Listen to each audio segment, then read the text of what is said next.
Eating at restaurants and parties. As we know, this is how it can often go sideways, so important to have some really good strategies to approach these events. It's entirely possible to eat balanced meals at restaurants if you're mindful of what you're ordering and you're staying focused on your goals. A lot of times people get into a restaurant without a plan and order from their feelings instead of their brains. They order what calls to them from the menu while falling into the breadbasket and then feeling like they can't ever eat out if they want to accomplish their goals. A few recommendations to enjoy time with friends and family while being mindful of your goals. Always read the menu and decide what you're going to eat before you get there. This eliminates making decisions in the moment and based on what you're feeling like having at the time. Choose your protein first. Always choose your protein first. And make sure it's not smothered in sauce. If it is, you may be able to ask for the protein to be grilled or with spices instead, but be prepared with a second option if they say no.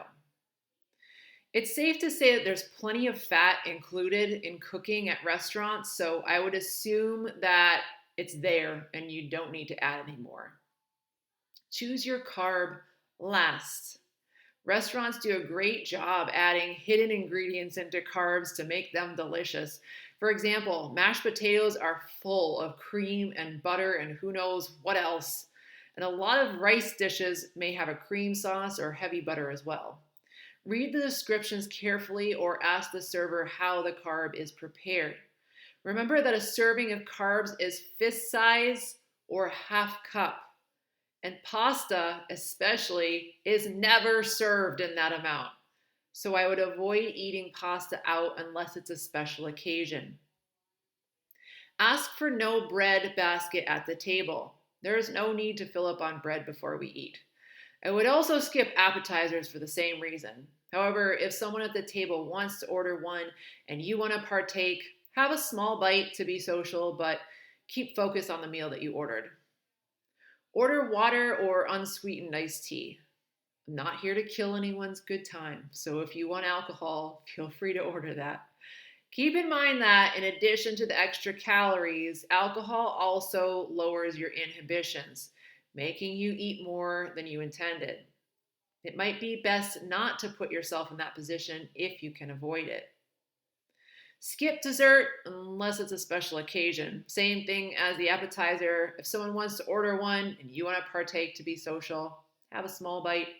Chances are it's not the most delicious dessert you'll ever have, so it's not worth consuming a whole plate of it. Eating at a party or an event.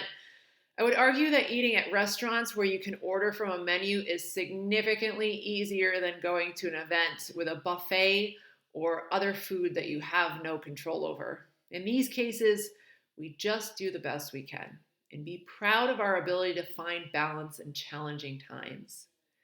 Here are some options if you're going to a party or event and you're not sure what it's going to look like. Eat protein before you go. If you're full when you arrive, you're less likely to get desperate with limited choices because you're starving. Or we've all been to that party where we think that food is going to arrive at this time and it's actually 3 hours later. And so then you end up eating snacks and everything goes sideways. So fill up before you go and you won't run into that either. When you get there, grab some green veggies or salad to be social or nothing if there's no pressure to eat. Chances are the calories you eat from these two meals will be much less than if you went on an empty stomach and ate whatever was there. Focus on protein and veggies. If it's a buffet, seek out protein options that are not covered in sauces, or at least try to take as little sauce as possible. Again, I would assume that there's plenty of fat in the preparation, so don't worry about adding fat. Be careful with the carbs for the same reason as above. Limit snacking while you're there. There's usually a lot of options for snacks or hors d'oeuvres tempting us while we socialize. If you need something to occupy you, carry around a drink and take small sips instead. As mentioned previously, be careful with alcohol as it may amplify your snackishness. Cut everything by 50%. I have been to events where there was literally nothing worthwhile to eat. In those situations, we can only do the best we can. I recommend cutting whatever you would normally eat by 50%. So if it's a pizza party, for example, have less pizza than you would normally have and try not to sweat it. It's still a win if you're creating new habits and you're living a more intentional lifestyle. In conclusion, I don't want you to be that person that can't go out and have a good time with your friends and family. It's entirely possible to control yourself and keep moving toward your goals at the same time. Don't ever feel guilty if you did the best you could given the conditions. We're seeking to build new habits that contribute to a healthy lifestyle, not to be perfect. So, action steps: look up menus from your favorite restaurants now and see what they have that follow the guidelines above. Preparation is key to success. So, what we're going to do now before I let you go is we are going to pull up and look at a couple menus together. So, chain restaurants, love them or hate them, they are the easiest to get a decent meal from, and they're the easiest to modify things. So, if you have a choice between a really decadent place where it's all original, you don't know what you're getting, if you're trying to kind of make good choices, then I would choose the chain restaurant over that. So, anyways, I just want to use this as an example to show you. I know it's not, chain restaurants are always not always the most delicious place, but here's what we're looking at. So starters and wings, we don't really need to do appetizers. There's not really a whole lot of options. Usually there's always sauces. There's always, potato skins full of cheese. Don't really need that. And if you look at the calories, this is the other great thing about chain restaurants, they show you all the calories, and you can look up the nutrition facts in advance. They've got everything listed out. They got protein, fat, carbs. They have everything, so you can check everything on a chain restaurant. But look at the calories just in the appetizers. Like, that's way too much. That's more than the meal. Side salads and soups. If you're starving, go ahead for a little salad. There's a couple of these that are pretty decent, like a house salad with, we talked about salad dressings, trying to stick with something that's not heavy, creamy, or sugary. If you're not starving, though, which you shouldn't be going anywhere absolutely starving, skip that too. Fresh entree salads and bowls. So a lot of times we think salads are the most healthy choice, but some of these are really high in calories. So what do we got here? Southwest salad. So you can cut back on some of these, like the Southwest chicken salad. I bet you won't know exactly how many calories it's going to end up being, but if you cut out the cheese and you had something other than, I bet there's a lot of calories in this avocado ranch dressing. If you cut out some of the toppings, especially the cheese, I bet you it's probably not that many calories. It's probably decent. So out of all these options, I would probably choose the Southwest chicken salad with some modifications. Burgers and sandwiches, these are tough. These are always going to be high fat, high calorie. If you absolutely need to have a burger, I just be careful of what you're putting on top of it, because some of them, like this all-star burger, that's like days worth of eating there. We don't need that unless it's, special occasion and you're dying for it. Chicken, some good options here. So, and some bad options. Buffalo mac and cheese, again, a day's worth of eating, not necessary. But this grilled balsamic chicken, marinated chicken breasts, balsamic glaze, 2 sides. Again, it's going to depend on the sides that you get as well. 410 calories, that's not bad. There's no heavy sauces on it. That looks fine. So I'd probably do the grilled balsamic chicken from this part of the menu. Combos, woo! 2,090 calories, 2,150. That's a lot. Yeah, I'm not seeing anything there that we really want to have. Seafood. So salmon, you can get your salmon here simply seasoned. Again, that's what we were talking about. Simply seasoned, no heavy sauces. Also, the balsamic glaze looks to be about the same, so you could probably do that as well. Again, just being careful of the sides. The sides are a little bit lower. We'll look at those in a minute. Baked haddock even looks fine too. It's got the seasoned cracker crumbs and baked mirror. You might be better off with the salmon. Salmon's got some really healthy fats in it, so we're choosing for nutrients as well. You might choose the salmon so you can get those boosts of great fat sources. And even, you know what, if you eat red meat, there are some really decent options in here too. So The smothered tips, I don't know that that's tips smothered with fresh onions and I don't know that necessarily comes with if smothered means it's the vegetables or if that means it's the sauce. I might ask before I order that. Sirloin tips only 510 calories. Sirloin steak only 310 calories. Again, depending on your sides. Not bad if you eat red meat; those will be fine. Okay, so here are our sides. So again, be careful of mashed potatoes, but you could do, if you need a carb, you feeling like you need a carb, the rice looks fine. That's 310, so there might be some other stuff mixed in there besides just rice, because usually half a cup of rice is about 150 calories. Corn, you could have corn. You could do, I often do like double broccoli. I'll double the vegetables if I get two sides. Premium sides, grilled asparagus, same thing. You could do double side on that.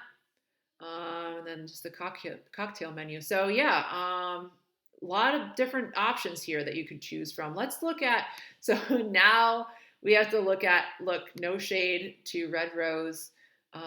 It's a local restaurant to my area and everybody loves it around here. Honestly, I've never been, but this was the only menu that somebody has sent me in the past that I was stumped on. Usually I can always find something, but this one I was like, woo, I don't know. So anyway, Red Rose Pizzeria, it's all pasta, really heavy food. So we're going to try to pick out some things here just so you have a range. So as you can see, everything's fried, everything's breaded.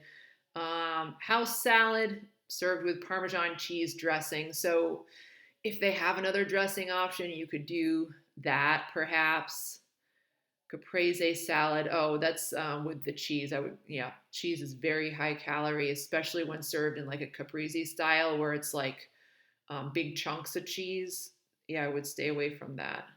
Um, so we've got grinders. Grinders, a lot of bread. That's going to make you really tired later. So I'd probably stay away from the grinders if possible.